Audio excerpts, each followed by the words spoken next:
స్వయంభూగా వెలిసినటువంటి కలియుగ ప్రత్యక్ష దైవం మన వెంకటేశ్వర స్వామి.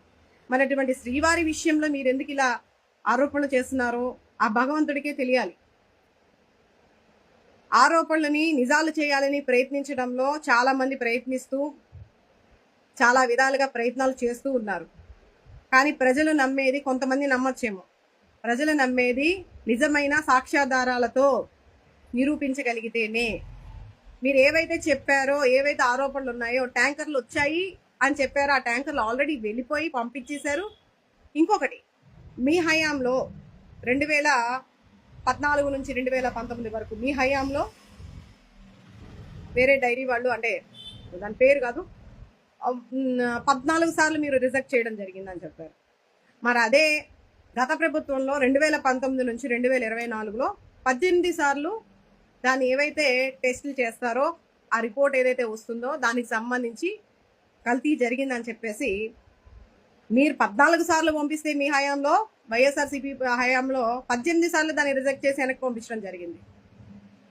మరి ఏ విధంగా మీరు కల్తీ జరిగిందని చెప్పేసి మాట్లాడతారు? అదే విధంగా మీ హయాంలో కేజీ నెయ్యి 276 రూపాయలకి మీరు కొనుగోలు చేస్తే ఇప్పుడు 319 రూపాయలకి కొనుగోలు చేస్తున్నారు. మరి 276 కొనుగోలు చేసినప్పుడు అంత తక్కువ ధరకి కేజీ నెయ్యి ఏ విధంగా వస్తుంది? ప్యూర్ నెయ్యి ఎలా వస్తుంది?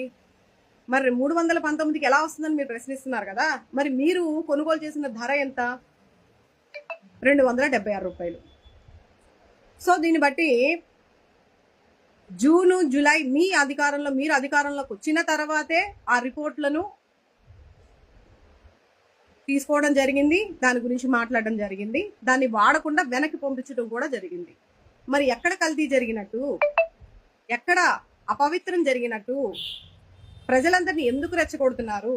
ఆ ప్రసాదం తిని అంటే అపవిత్రం అయిపోయారు, ప్రక్షాళన చేసుకోవాలి, శాంతి పూజలు చేయండి అని చెప్పేసి ప్రజలను ఎందుకు డైవర్ట్ చేస్తున్నారు? ప్రజల యొక్క మనోభావాలు ఎందుకు దెబ్బతీస్తున్నారు? దయచేసి తప్పుడు ప్రచారాలని రాజకీయాల్లో ఎన్ని విధాలుగా వాడుకున్నా చివరికి శ్రీవారిని కూడా రాజకీయాల్లోకి తీసుకొచ్చేసారు. మరి ఇంకా ఆయనే నిర్ణయించాలి నిజమేంటి అబద్ధం ఏంటి అనేది. కానీ ఈ లోపల ప్రజలు వాళ్ళకి నచ్చినట్టు వాళ్ళ నమ్మకాలను బట్టి పాపం వాళ్ళ మటుకు ఏం చేస్తారు, భగవంతుడి మీద అపారమైన ప్రేమ భక్తి ఉండడం వల్ల వాళ్ళు కూడా ఏం మాట్లాడాలో ఏం చెప్పాలో కూడా తెలియనటువంటి పరిస్థితి.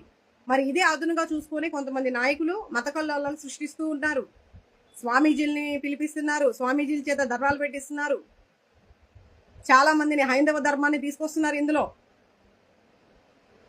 హైందవ ధర్మం అంటే కేవలం పూజలు, పురస్కారాలు, హోమాలు ఇవే కాదు, ఒక మనిషిని మనిషిలాగా చూడడమే, ఒక ధర్మ మార్గంలో నడవడమే. అంతేకాని మనం బీఫ్ మాంసాలు తినేసేసి ఇష్టం వచ్చినట్టు అబద్ధాలు ఆడేసేసి జనాల్ని మోసం చేస్తూ మన స్వార్థ రాజకీయాల కోసం ఎవరిని పడితే వాడిని వాడేసుకొని అవతలని చంపడానికి కూడా వెనకాడకుండా చూసేవాళ్ళు హైందవ ధర్మం అనరు. భగవంతుడు కూడా దాన్ని స్వీకరించరు.